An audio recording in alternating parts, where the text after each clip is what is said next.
Friends, study time में आप सभी का स्वागत है। आज के इस वीडियो का शीर्षक बहुत ही महत्वपूर्ण है और आज जो हम आपको बताने वाले हैं वो है संविधान लागू होने से लेकर के अब तक संविधान में कितने संशोधन किए गए हैं। तो संविधान में होने वाले संशोधन आज के इस वीडियो का शीर्षक है। आप लोग 15 अगस्त और 26 जनवरी में पंडित जवाहरलाल नेहरू अमर रहें, इंदिरा गांधी अमर रहें के नारे लगाते हैं। तो क्यों लगाते हैं? आखिर उन्होंने क्या किया है? तो आज ये संविधान में होने वाले संशोधनों से आपको बहुत कुछ स्पष्ट हो जाएगा कि आखिर हम उनको क्यों मानते हैं। तो देखिए, आप ये सब जानते हैं कि 26 जनवरी 1950 को हमारे देश का संविधान भारत पर लागू हो गया और संशोधनों का सिलसिला तभी से चला आ रहा है। देखिए साथियों, कितना भी अच्छा से अच्छा संविधान क्यों न हो, लेकिन कोई चीज़ एक होती है। पुराने ज़माने के लोग कहते थे एक होता है पढ़े और दूसरा होता है कढ़े। तो कोई चीज़ लिखी गई है लिखत पढ़त में और फिर उसको धरती पर उतारा जा रहा है, उसका प्रैक्टिकल किया जा रहा है, तो उसमें परिवर्तन होना स्वाभाविक है। तो आज संविधान में और परिवर्तन करने की गुंजाइश जो है वो स्वयं हमारा संविधान हमको देता है। वो खुद कहता है कि बदलती हुई परिस्थितियों और आवश्यकताओं के अनुसार मुझ में परिवर्तन करिए, वो खुद इजाज़त देता है। तो कितना बेहतरीन संविधान है। तो आइए संशोधनों पर, कौन कौन से संशोधन हुए, कितने संशोधन हुए। तो 1951 से ही ये संशोधनों का सिलसिला शुरू हो गया था और तब से लेकर के अब तक 2021 तक 127 संशोधन मतलब इसमें किए जा चुके हैं। तो आइए, जो बहुत सारे संशोधनों के विषय में तो नहीं बताया जा सकता है, वो परीक्षा की दृष्टि से बहुत से संशोधन ऐसे हैं जो उचित नहीं है, परीक्षा की दृष्टि से वो उतने महत्वपूर्ण नहीं हैं। लेकिन जो बहुत ही महत्वपूर्ण संशोधन हैं परीक्षा की दृष्टि से भी और वैसे जानने समझने के लिए भी, आइए उन पर चर्चा करते हैं। तो देखिए साथियों, शुरू करते हैं। हमारा पहला संविधान संशोधन 1951 में हुआ। अब देखिए, भारत को किस तरीके से जो बिखरा हुआ भारत है उसको किस तरीके से संगठित किया जा रहा है और हमारे शासक लोग उसको करेंगे, ये आपको वीडियो देखने से पता चलेगा कि क्यों अभी मैंने शुरू में कहा कि 15 अगस्त और 26 जनवरी में इंदिरा गांधी अमर रहें, पंडित जवाहरलाल नेहरू अमर रहें, ये नारे लगाते हैं। तो क्यों लगाते हैं और इसके पीछे क्या कारण है, आइए देखते हैं, संशोधनों पर नज़र डालते हैं, उससे पता चल जाएगा। पहला संशोधन 1951 में हुआ साथियों, और इसमें प्रथम संविधान संशोधन में नवीं अनुसूची जोड़ी गई और नवीं अनुसूची में उस समय 1951 में 13 विषय थे। तो नवीं अनुसूची जोड़ी गई क्योंकि जब संविधान का निर्माण हुआ, जब संविधान लागू हुआ, तब उसमें 8 ही अनुसूचियाँ थीं। तो 1951 का प्रथम संविधान संशोधन करके नवीं अनुसूची को जोड़ा गया और उस समय 13 विषय इसमें थे। और इसको न्यायिक समीक्षा से, मैं पहले भी बता चुका हूँ कि नवीं अनुसूची में आने वाले विषय जो हैं वो न्यायिक समीक्षा से दूर रखे गए, उनकी न्यायिक समीक्षा नहीं की जा सकती है। और आज की डेट में नवीं अनुसूची में 284 विषय हैं जो कि न्यायिक समीक्षा से बाहर हैं। तो प्रथम संविधान संशोधन, नवीं अनुसूची जोड़ी गई और उस समय के ज़माने में उसमें 13 विषय थे। अब आइए अब दूसरे संविधान संशोधन की बात नहीं करेंगे, मैंने कहा कि जो इम्पोर्टेंट हैं उन पर चर्चा करेंगे। अब देखिए, 7वां संविधान संशोधन 1956, ये संविधान में संशोधन करके राज्य पुनर्गठन अधिनियम बनाया गया। दरअसल साथियों, इसको हम थोड़ा, बहुत महत्वपूर्ण चीज़ है, इसको समझ लेते हैं कि जब राज्यों के पुनर्गठन की हमारे सामने बहुत विकराल समस्या थी, तो दिसंबर 1953 में फजल अली के नेतृत्व में राज्य पुनर्गठन आयोग का निर्माण किया गया, उसका गठन किया गया फजल अली के नेतृत्व में। फजल अली उसके अध्यक्ष थे दिसंबर 1953 में। और 1955 में उन्होंने अपनी सिफारिश सरकार को प्रस्तुत करी। उनकी सिफारिश को स्वीकार कर लिया गया। तो वो जो पहले प्रक्रिया थी, भाग ए, भाग बी, भाग सी, भाग डी के राज्य, वो सब खत्म कर दिया गया और भाषाई आधार पर 14 राज्य और 6 केंद्र शासित प्रदेश बनाए गए। तो 1956 में संविधान में 7वां संविधान संशोधन ये माना जाता है और इसमें राज्य पुनर्गठन अधिनियम, जो आयोग की सिफारिश पर अधिनियम लाया गया था, वो पारित हुआ और इसके आधार पर 14 राज्य गठित किए गए और 6 केंद्र शासित प्रदेश बनाए गए। अब इसके बाद आता है 10वां संविधान संशोधन 1961। अब देखिए, पुर्तगालियों के कब्जे में वो दादरा और नागर हवेली थी, तो पुर्तगालियों के कब्जे से दादरा और नागर हवेली को मुक्त करा लिया गया और संविधान में 1961 में 10वां संविधान संशोधन करके उसको भारतीय संघ में उसका विलय कराया गया। इसके बाद आता है 12वां संविधान संशोधन 1962। 1962 में 12वें संविधान संशोधन करके गोवा, दमन और दीव को भी पुर्तगालियों से खाली कराया गया, उनको खदेड़ा गया और भारतीय संघ में गोवा का, दमन और दीव का भारतीय संघ में विलय किया गया। साथियों देखिए, ये भारत का निर्माण किया जा रहा है। यहाँ पर दूसरे राज्यों को, जो दूसरे लोगों के अधीन हैं और वो स्वतंत्र नहीं है, उनको भारतीय संघ में मिला करके, उनको खाली करा के भारतीय संघ में मिलाया जा रहा है और भारत का एक बड़े भारत का, एक विशाल भारत का निर्माण किया जा रहा है। अभी मैंने थोड़ी देर पहले कहा था कि इसीलिए जवाहरलाल नेहरू जी अमर रहे, इंदिरा गांधी अमर रहे, उनको कहा जाता है, माना जाता है उनको। अब देखिए, 14वां संविधान संशोधन 1962 क्या कहता है, पांडिचेरी को मिला लिया गया भारत में और उसे केंद्र शासित प्रदेश का दर्जा दिया गया। इसके बाद 18वां संविधान संशोधन 1966 में किया गया। इसमें पंजाब को राज्य का दर्जा दिया गया और इसके साथ ही साथ पंजाब और हरियाणा को राज्य का दर्जा दे करके और चंडीगढ़ को दोनों राज्यों की संयुक्त रूप से राजधानी बनाया गया और चंडीगढ़ को केंद्र शासित प्रदेश बनाया गया। अब देखिए, जो 21वां संविधान संशोधन है 1967 में किया गया।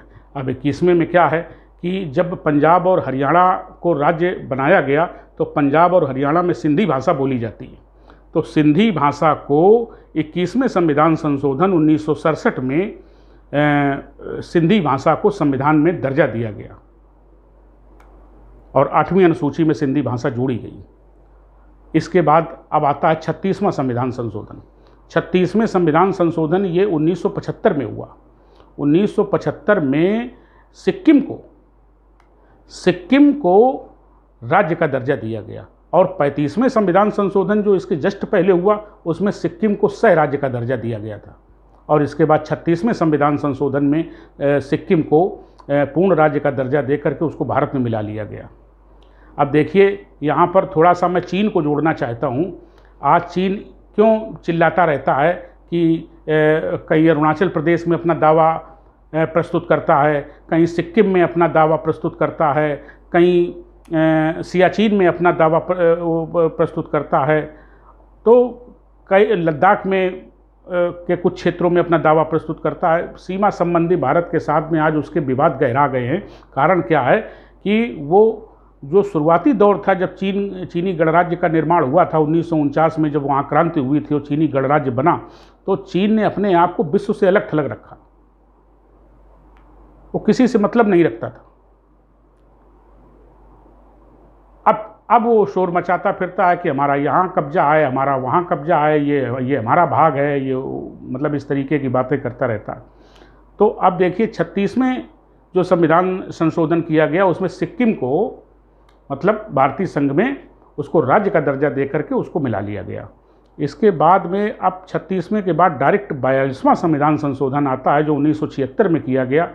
इंदिरा गांधी की सरकार थी और इसमें ये जो 42वां संविधान संशोधन हुए हैं ये अब तक का सबसे बड़ा संविधान संशोधन ये माना जाता है और इतने इसमें प्रावधान जोड़े गए, यानी इसमें जो प्रावधानों की संख्या थी, जो संशोधनों की संख्या थी 59 प्रावधान इसमें थे संशोधन के लिए, तो इसको लघु संविधान की संज्ञा दी जाती। और ये जो स्वर्ण सिंह आयोग बना था, स्वर्ण सिंह की आयोग की सिफारिशों के आधार पर श्रीमती इंदिरा गांधी ने मतलब इसमें ये विशाल परिवर्तन संविधान में किए थे। हालांकि बहुत से परिवर्तन बाद में फिर वो खारिज कर दिए गए 44वें संविधान संशोधन में, लेकिन जो बहुत परीक्षा की दृष्टि से और यादगारी की दृष्टि से जो बहुत इम्पोर्टेंट है उनको समझ लेते हैं कि 42वें संविधान, वैसे तो 59 संशोधन किए गए, एक 42वें संविधान संशोधन को एक लघु संविधान की संज्ञा दे दी गई, लेकिन जो बहुत इम्पोर्टेंट हैं वो जो अभी बने हुए हैं जिनकी प्रासंगिकता है उनके विषय में बात कर लेते हैं हम लोग। कि जो 42वां संविधान संशोधन है उसमें सबसे पहला है कि प्रस्तावना में परिवर्तन किया गया। प्रस्तावना में 3 शब्द जोड़े गए, पहला पंथ निरपेक्ष, दूसरा समाजवादी और तीसरा अखंडता शब्द। ये प्रस्तावना में 3 शब्द जोड़े गए। और इसके बाद अगला नंबर 2 जो परिवर्तन किया गया वो मौलिक कर्तव्य, हमारे 10 मौलिक कर्तव्यों को जो फंडामेंटल ड्यूटीज़ हैं उनको 42वें संविधान संशोधन में जोड़ा गया। तो 10 मौलिक कर्तव्य जोड़े गए। इसके बाद जो इसमें तीसरा खास पॉइंट है वो शिक्षा, वन और वन्य जीव। शिक्षा, वन और वन्य जीव ये पहले राज्य सूची के विषय थे, लेकिन उन राज्य सूची के विषयों को उनको निकाल करके, उनसे हटा करके और समवर्ती सूची में इन विषयों को शामिल किया गया। और साथियों, हम आपको बता चुके हैं कि समवर्ती सूची में केंद्र और राज्य दोनों को अधिकार है मतलब कानून बनाने का। तो ये शिक्षा और वन और वनों में रहने वाले वन्य जीव, उनका संरक्षण, ये राज्य सूची से विषय हटा करके ये समवर्ती सूची में डाले गए। तो ये इसमें 42वें संविधान संशोधन की बातचीत चल रही है। और इसके बाद जो चौथा जो बहुत बड़ा बिंदु है जिसमें राष्ट्रपति और मंत्रिपरिषद के साथ में हमेशा ये विवाद बना रहता था। राष्ट्रपति कहता था नहीं हमें पावर है और संविधान में स्थिति स्पष्ट नहीं थी, तो उसमें ये संशोधन किया गया कि प्रधानमंत्री और उसकी मंत्रिपरिषद के द्वारा दी गई सलाह मानने के लिए राष्ट्रपति बाध्य है। ये चीज़ स्पष्ट कर दी गई 42वें संविधान संशोधन में। तो देखिए, मैंने 4 खास बातें आपको बताई इसमें, इसको याद रखिएगा। और परीक्षा, कोई भी परीक्षा हो, चाहे IAS की हो, चाहे PCS की हो, या कोई भी परीक्षा हो, वो ये इसी में से पूछे जाते हैं। तो अब देखिए, ये प्रस्तावना में परिवर्तन किए गए, इसके बाद मौलिक कर्तव्य जोड़े गए, इसके बाद शिक्षा, वन और वन्य जीव राज्य सूची से हटा करके समवर्ती सूची में विषय लाए गए। इसके बाद राष्ट्रपति जो है प्रधानमंत्री और उसकी मंत्रिपरिषद की सलाह मानने के लिए बाध्य है, ये जोड़ा गया। कि 44वें संविधान संशोधन की कौन कौन सी खास बातें हैं, आइए जानते हैं। 44वें संविधान संशोधन में पहला परिवर्तन ये किया गया कि जो संपत्ति का अधिकार था, तो संविधान निर्माण के समय जो मौलिक अधिकार थे, तो मौलिक अधिकार हमारे 7 थे, जिसमें 7वां संपत्ति का अधिकार था। अब हमारे देश में समाजवाद लाया जा रहा है। जवाहरलाल नेहरू जी जो थे वो समाजवाद से प्रेरित थे, प्रभावित थे, और समाजवाद हमारे देश में आना बहुत ज़रूरी था। तो समाजवादी व्यवस्था को कायम करने के लिए संपत्ति का अधिकार आड़े हाथों आ रहा था, क्योंकि हमारे देश में कुछ चंद मुट्ठी भर लोग तो बहुत अमीर थे, बहुत पैसे वाले थे, बहुत उनके पास संपत्तियां थीं और ज़मीनें थीं उनके पास, और बाकी सारे देश की जनता बहुत गरीब थी। तो ये संपत्ति का अधिकार चूँकि मौलिक अधिकार भी था, और मौलिक अधिकार जनता को दिए गए हैं, और वो बड़े बड़े पूंजीपति और धनाढ्य आदमी वो भी जनता की श्रेणी में ही है। तो अब उनके पास वो धन संपत्ति है, और जब तक वो किसी प्राइवेट हाथों में धन संपत्ति रहेगी तब तक सरकार उसका सदुपयोग नहीं कर सकती है, आम जनमानस में उसका वितरण नहीं कर सकती है। अगर उनको छीनती है तो वो कोर्ट चले जाते थे, और कोर्ट उनके हक में फैसला दे देता था, क्योंकि वो मौलिक अधिकार है। तो साथियों, संविधान में संशोधन करके 44वां संविधान संशोधन करके संपत्ति के अधिकार को मौलिक अधिकारों की श्रेणी से हटा दिया गया, और इसको अनुच्छेद 300 का में, यानी 300 के 1 में इसको केवल एक कानूनी दर्जा ये केवल एक कानूनी अधिकार है, ना कि मौलिक अधिकार। तो इसको संपत्ति का अधिकार जो था वो मौलिक अधिकारों की श्रेणी से हटा दिया गया, नंबर 1।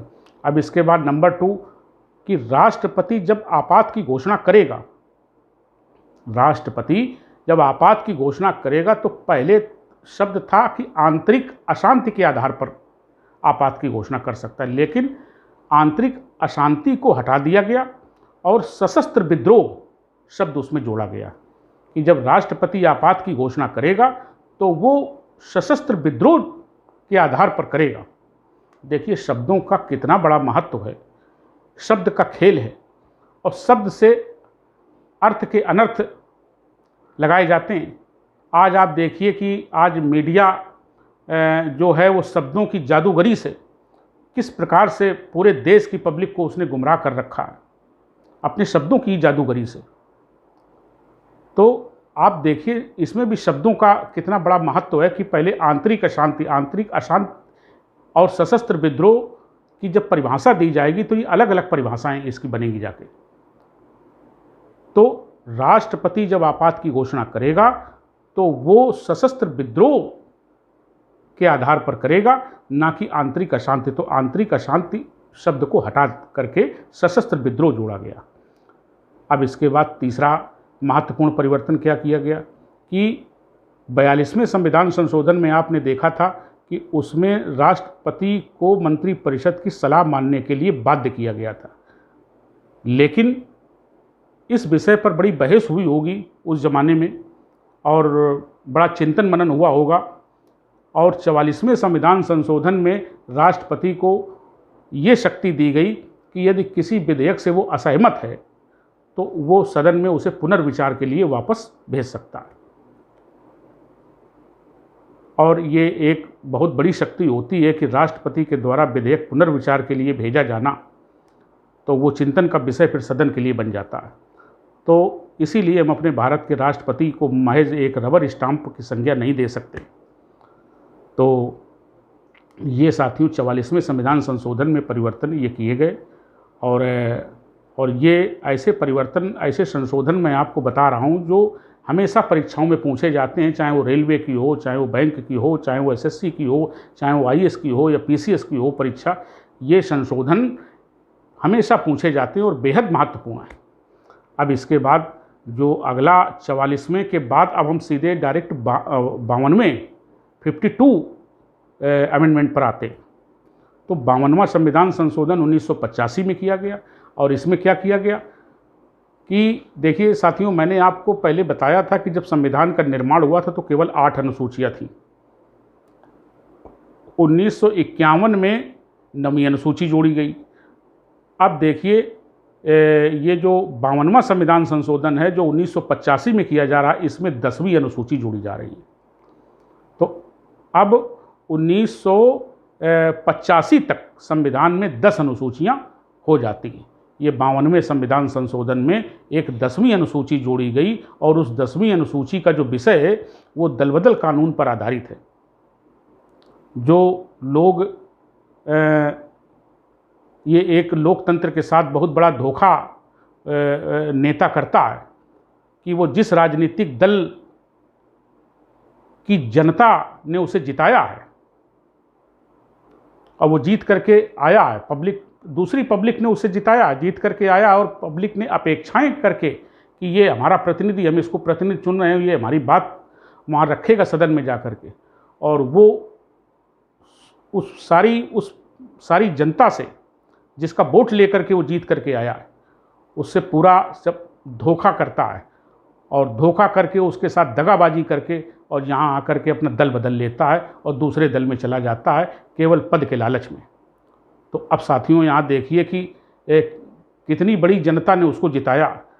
10 लाख एक आंकड़ा होता है कि 10 लाख पर एक प्रतिनिधि होता है, यानी एक सांसद होता है, और इसी प्रकार से विधायक होता है। तो आप देखिए कि किस अपेक्षा से और किस आशा से जनता उसको जिताती है, और जब वो जीत करके आता है तो यहाँ राजनीतिक परिस्थितियों को नज़र रख करके और एक पार्टी से छोड़ करके दूसरी पार्टी में, यानी पार्टी के साथ भी धोखा और उस पब्लिक के साथ भी धोखा जिसने उसको जिताया है।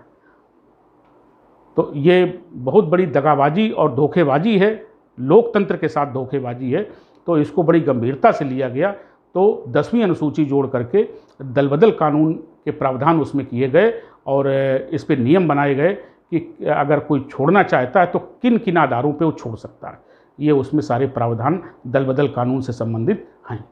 अब देखिए आता है 73वां संविधान संशोधन, 73वां संविधान संशोधन नहीं, 61वां संविधान संशोधन आता है। 92 के बाद हम डायरेक्ट 61वें संविधान संशोधन पर आते हैं। इसमें देखिए पहले ये संशोधन किया गया 1989 में, 1989 में। अब देखिए पहले क्या था, पहले जो मताधिकार की उम्र थी वो 21 वर्ष की होती थी। 89 के पहले 21 वर्ष की उम्र होती थी, जिसे घटा करके 18 वर्ष कर दिया गया। एक संविधान में संशोधन किया गया। वो कौन सा संविधान संशोधन है? 61वां संविधान संशोधन। कब हुआ? 1989 में हुआ। हालांकि डेट उतनी, परीक्षा की दृष्टि से डेट सन उतना महत्वपूर्ण नहीं है, लेकिन सन के बता देने से ये पता चल जाता है कि किस ज़माने की बात हो रही है। तो उससे काफ़ी आइडिया मिल जाता है अध्ययन करने में, इसलिए सन में साथ ही साथ इसको बताता चल रहा हूँ। तो 61वां जो संविधान संशोधन है, तो इसमें 21 वर्ष से उम्र घटा करके और 18 वर्ष कर दी गई। अब 18 वर्ष या इससे ज़्यादा के लोग, यानी 18 वर्ष के लोग या इससे ज़्यादा के मताधिकार का प्रयोग यानी वोट डाल सकते हैं। अब देखिए साथियों, 73वां संविधान संशोधन पर हम आ जाते हैं। 61 के बाद 73वां। मैंने यहाँ पहले ही बता दिया है कि मैं उन संशोधनों को ले रहा हूँ जो परीक्षा की दृष्टि से बेहद इम्पोर्टेंट है। वैसे हमें सब बता के क्या करना है, सब बताने का कोई औचित्य भी नहीं है। हमें जितनी चीज़ की ज़रूरत है उतनी चीज़ हम आपको यहाँ बता रहे हैं, उसको डिफ़ाइन कर रहे हैं। इसके बाद 73 अमेंडमेंट। अब 73 बहुत ही इम्पोर्टेंट है, बहुत पूछा जाता है। 73 में क्या कहा गया? 1992 में ये संविधान संशोधन किया गया और इसमें 11वीं अनुसूची जोड़ी गई। अभी देखिए दल बदल में 10वीं जोड़ी गई थी। अब जो है 73वें संविधान संशोधन में एक नई सूची बनी, 11वीं अनुसूची, और इसमें पूरे भारत में ग्राम पंचायतों का गठन किया जाएगा। ग्राम पंचायतों के गठन, उनके दिशा निर्देश, उनकी कार्यप्रणाली, उनके इलेक्शंस, वो कैसे काम करेंगे, सारे उसमें नियम कानून, उस पर प्रोसेस, प्रक्रिया 11वीं अनुसूची में दी गई है। ग्राम पंचायतों का गठन और उनको संवैधानिक दर्जा प्रदान किया गया। अब जब किसी चीज़ को संवैधानिक दर्जा प्रदान कर दिया जाता है तो फिर शासकों की बहुत बड़ी जिम्मेदारी उसके संचालन की बन जाती है। तो देखिए साथियों, 11वीं अनुसूची भारतीय संविधान में जोड़ी गई और ग्राम पंचायतों का गठन, उसकी पूरी प्रोसेस है उसमें 11वीं अनुसूची में। और 74वां संविधान संशोधन किया गया, 1993 में किया गया। इसमें नगरों में जो नगरीय शासन जो है, हमारा स्थानीय नगरीय शासन की व्यवस्था 12वीं अनुसूची जोड़ करके उसमें की गई। तो आप देखिए नगरों में जो बड़े बड़े महानगर हैं उनमें सभासदी, जैसे गांव में प्रधानी के लिए चुनाव लड़े जाते हैं, ऐसे यहाँ पर सभासदी के लिए महानगरों में चुनाव लड़े जाते हैं। तो ये नगरीय शासन की व्यवस्था की गई 12वीं अनुसूची जोड़ करके और इसको संवैधानिक दर्जा प्रदान किया गया। अब देखिए 86वां संविधान संशोधन 2003 में किया गया। जो 86वां संविधान संशोधन है ये प्राथमिक शिक्षा पर आधारित है। 6 से 14 वर्ष तक के बच्चों को निःशुल्क शिक्षा देने का सरकार प्रावधान करेगी। उनसे कोई फीस नहीं ले जाएगी और उनको उसी को और आगे डेवलप कर दिया गया। अब तो बच्चों के लिए बहुत बड़ी बड़ी सुविधाएं गवर्नमेंट कर रही है कि बच्चे आएँ, पढ़ें, आगे बढ़ें। तो 6 से 14 वर्ष तक के बच्चों को जो शिक्षा है वो शिक्षा के अधिकार उसको दिए गए बच्चों को जो 6 से 14 वर्ष तक के हैं, और शिक्षा के इस अधिकार को मौलिक अधिकारों की श्रेणी में शामिल किया गया। कोई भी अधिकार साथियों जब मौलिक अधिकारों की श्रेणी में शामिल कर दिया जाता है तो आप समझ लीजिए कि उसका कितना बड़ा महत्व बढ़ जाता है।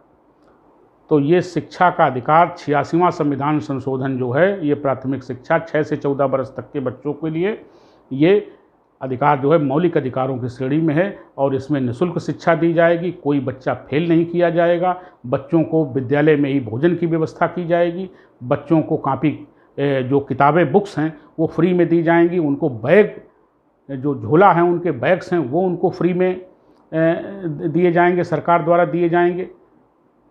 और हर तरीके की यहाँ तक कि ड्रेस भी उनको सरकार के द्वारा दी जाएगी। तो ये कि बच्चे किसी तरीके से घर से आएँ, विद्यालय में पढ़ें, तो 6 से 14 वर्ष तक के बच्चों को ये शिक्षा का अधिकार मौलिक अधिकारों की श्रेणी में रखा गया 86वें संविधान संशोधन के अनुसार। अब देखिए आता है 91 अमेंडमेंट, 91वां संविधान संशोधन 2003। इसमें मंत्रिपरिषद के आकार को निश्चित किया गया। अब कैसे निश्चित किया गया? लोकसभा की जो कुल सदस्य संख्या है वो कुल सदस्य संख्या का 15% से ज़्यादा मंत्रिपरिषद का आकार नहीं होगा। 15% से कम हो सकता है लेकिन 15% से अधिक मंत्री नहीं होंगे।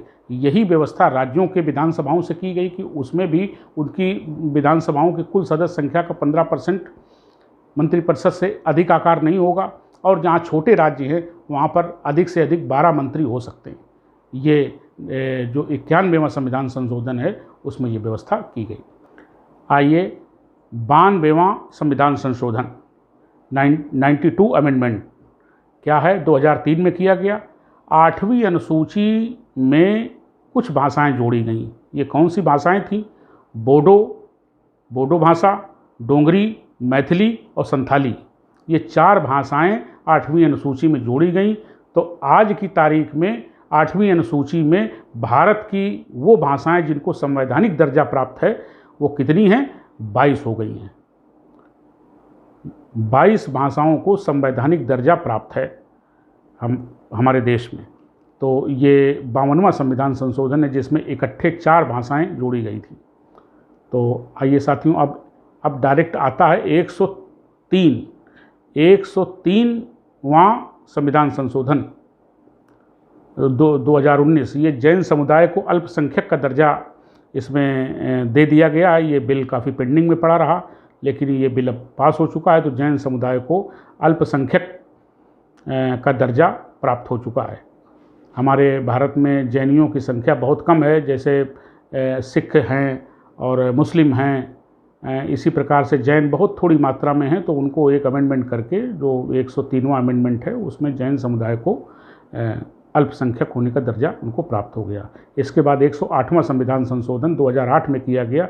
इसमें महिला शक्ति को आगे प्रमोट किया जा रहा है। महिलाओं को अधिकार दिए जा रहे हैं कि वो अपने घरों से निकल करके समाज और राजनीति में आकर के अपना योगदान दें।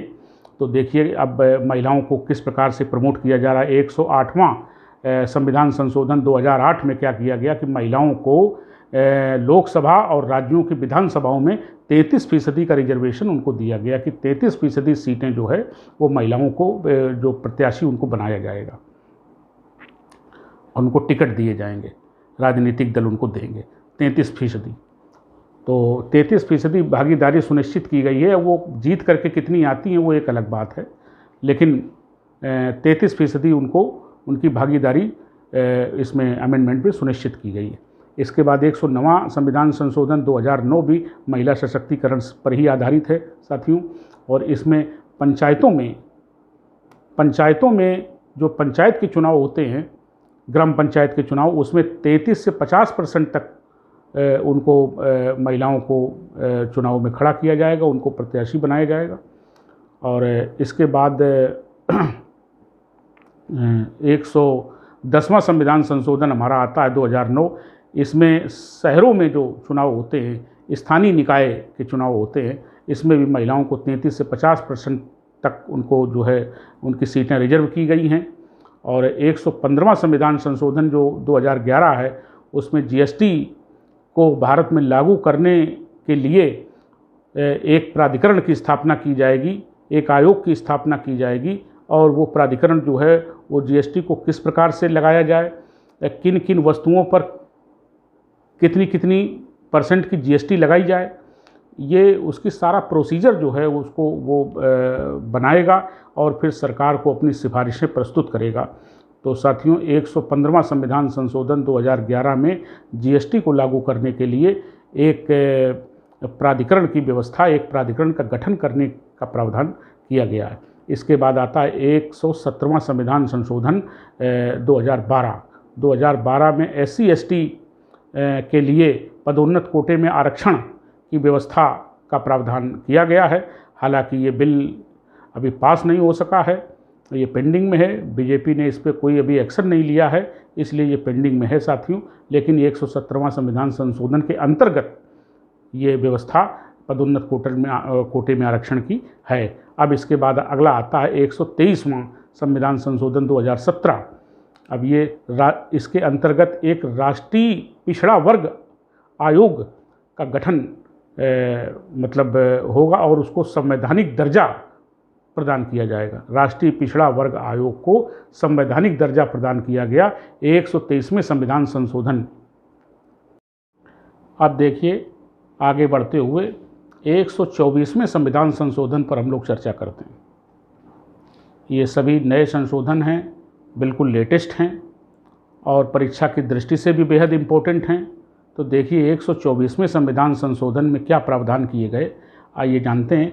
जो हमारी जनरल कैटेगरी है, सामान्य वर्ग है, जिसमें 3 जातियों को शामिल किया गया है, ब्राह्मण, क्षत्रिय और वैश्य। इन 3 जातियों को भी आरक्षण दिया गया है। ये जातियां शुरू से आरक्षण का विरोध करती चली आई। जब SC/ST को आरक्षण दिया गया था उनकी जाति के आधार पर, तो ये जातियां शुरू से ही विरोध करती चली आई हैं। अब देखिए मोदी सरकार ने इनमें भी गरीबी ढूंढ करके, इनमें भी गरीब होते हैं और 12 बीघा से खेती अधिक नहीं होनी चाहिए। अगर 12 बीघा तक है या 8 लाख उसकी सालाना इनकम है तो वो व्यक्ति जो है वो गरीब की श्रेणी में है, वो जनरल कैटेगरी का व्यक्ति। और उसको 10% का आरक्षण, मतलब सामान्य वर्ग के लोगों को जो आर्थिक रूप से सरकार ने अपने मानकों के हिसाब से कमज़ोर माना है, तो आर्थिक रूप से कमज़ोर वर्ग के, सामान्य वर्ग के, जनरल कैटेगरी के लोगों को 10% का आरक्षण 124वां संविधान संशोधन करके 2019 में ये दिया और उनको लाभ तुरंत उनको दिया जाने लगा। ये 126वां जो संविधान संशोधन है, ये SC/ST का जो 10-10 वर्ष के लिए जो आरक्षण बढ़ाया जाता है, तो वही चीज़ इसको आगे बढ़ा दी गई है 10 सालों के लिए। जनवरी 2030 तक इसको बढ़ा दिया गया है, SC/ST के रिजर्वेशन को जो चला आ रहा है। अब इसके बाद सबसे लेटेस्ट 127वां संविधान संशोधन साथियों आता है। इसमें OBC जो पिछड़ा वर्ग है, तो पिछड़े वर्ग के जाति के लोगों के लिए इसमें अभी तक इनके निर्धारण करने का अधिकार केंद्र सरकार को था, राज्यों को पावर नहीं है। लेकिन ये 127वां संविधान संशोधन करके राज्यों को और केंद्र शासित प्रदेशों को ये शक्ति प्रदान की गई है कि वो अपने अपने राज्यों में अथवा केंद्र शासित प्रदेशों में जो पिछड़े वर्ग की जातियां हैं, तो पिछड़े वर्ग में कौन कौन सी जातियां होनी चाहिए उनका निर्धारण करना और उनकी एक सूची तैयार करना, और वो सूची तैयार करके अगर केंद्र को भेजेंगे तो केंद्र को सूची माननी पड़ेगी। तो ये राज्यों को शक्ति दी गई है। अभी इसके पहले 102 संविधान संशोधन जो विधेयक था, उसमें राज्यपाल के द्वारा, जिस राज्य में राज्यपाल है उस राज्य के मुख्यमंत्री के द्वारा राज्यपाल को सूची दी जाएगी पिछड़े वर्ग के लोगों की। फिर वो राज्यपाल राष्ट्रपति को भेजेगा,